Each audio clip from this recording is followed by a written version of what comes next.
Joining us now with more, Brit Hume, our Fox News senior political analyst. Brit, good to see you tonight. And so let me start with the broader question of ISIS and what to do about them. The president famously said not long ago, I was elected to end wars, not to start them.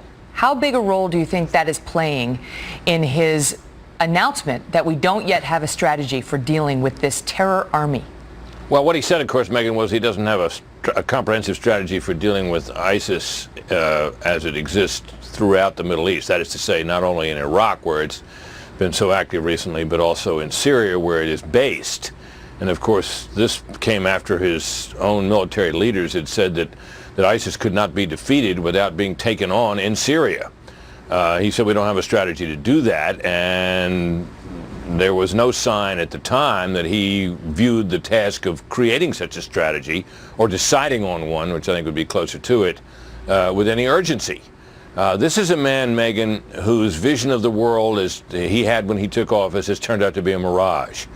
And his own sense of the world and how it would react to him has also turned out to be a mirage.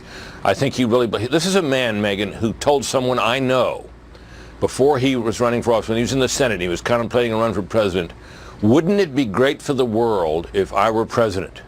And I think he truly believed, Megyn, that the size of the American footprint in the world, particularly militarily, was a big reason for the troubles we had, and that if he were elected, with the approach that he took and with the idea that he was going to end the wars, reduce the American footprint, and that he would be such a breath of fresh air on the world stage that our adversaries, Iran, our even antagonists such as Russia, would look at him differently and look at the United States differently. Mm-hmm. Well, they have. They've decided the United States is weak, and it's time for them to go on the march, as indeed they have. He said this explicitly, and we actually have the soundbite. I was going to use it a little later with Andy McCarthy. I don't know if we have it now. Yeah, we do. Listen, just to prove your point. I didn't know you were going to say that, but just so the audience can hear it from then Senator Obama himself. Take a listen to him in November 2007. Well, I truly believe that the day I'm inaugurated, not only does the country look at itself differently, but the world looks at America differently. If I'm reaching out to the Muslim world, they understand that I've lived in a Muslim country, and I may be a Christian, but I also understand their point of view. And I think that the world will have confidence that I am listening to them. That will ultimately make us safer. That's it, Megyn. There you have it. I mean, that's what he thought, and I think, obviously that's not turned out to be the case. And, I think he is now confronted with the world as he thought he knew it is not the world it is. And I don't think he knows what to do, and I think he is a man who turns out, for all his apparent intelligence, to be a slow learner on a number of things and extraordinarily not adaptable. Think of Bill Clinton, for example.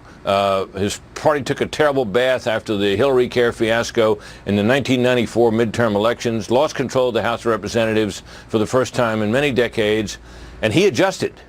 And came back to win a spectacular victory only a couple of years later. Well, this president has never really adjusted to the fact that the world has not panned out as he thought it would, and he seems incapable of doing so. But it wasn't. And he seems almost paralyzed. I mean, think of this, Megyn. An American is murdered in plain view of the world today.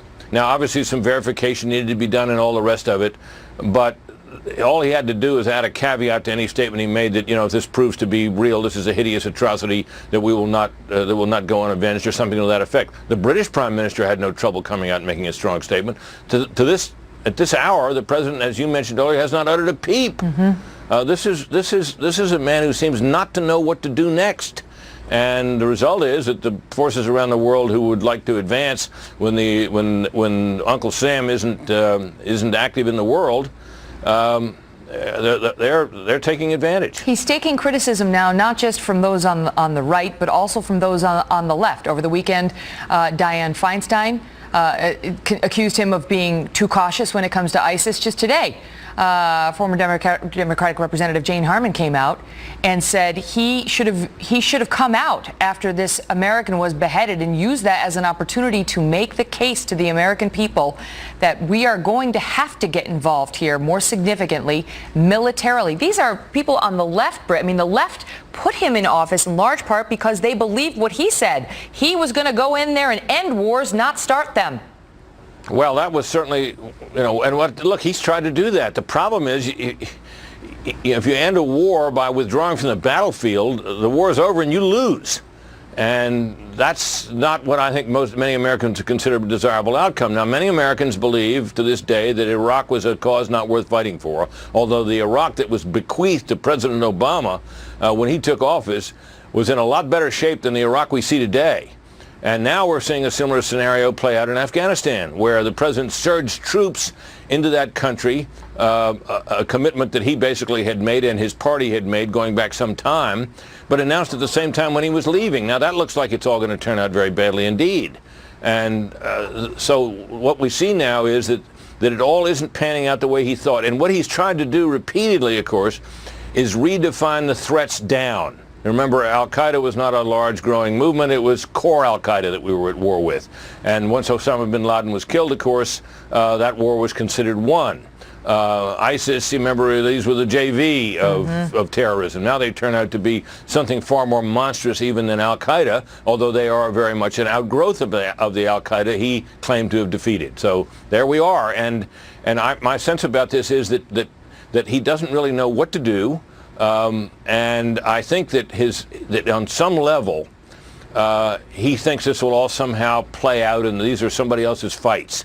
The problem is that, look, he may be right in thinking that the world ought to do more than it does and shouldn't leave so much to the United States of America to be the world's cop, the cop on the beat. The problem is that even if that's true and that's a fair argument, the question is whether you can afford to let that play out in the way that it might if the world doesn't step up. And the history is over many, many decades now, dating well back into the last century, that if the United States doesn't step up and lead and doesn't put its military out front and does not conduct diplomacy with the threat of force always in the background, that good things don't happen. Yeah. And that is where we are today. Good things are not happening, and the United States has stepped back, and that did not make the situation better as President Obama imagined it would. As even Hillary Clinton said, a vacuum is left behind. Brit, good to see you again. Thanks, Megan.